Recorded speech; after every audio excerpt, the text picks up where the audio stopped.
Experiencing FPS drops in Fortnite can be frustrating, but there are several steps you can take to improve performance. Follow these steps to help reduce those drops and enhance your gaming experience. Step 1. Adjust in-game settings. Lower your graphics settings within Fortnite. Navigate to the settings menu and reduce options like resolution, shadows, and effects to improve performance. Step 2. Update graphics drivers. Ensure your graphics drivers are up to date. Visit the manufacturer's website, NVIDIA, AMD, or Intel to download and install the latest drivers for your graphics card. Step 3. Close background applications. Before launching Fortnite, close any unnecessary applications running in the background. This frees up system resources, allowing the game to run more smoothly. Step 4. Optimize game files. Verify the integrity of the game files through the Epic Games launcher. This process checks for any corrupted files and replaces them, which can help improve performance. Step 5. Check system requirements. Make sure your computer meets or exceeds the minimum system requirements for Fortnite.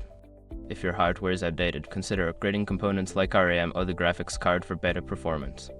By following these steps, you should experience fewer FPS drops while playing Fortnite, leading to a smoother gaming experience. Enjoy your game.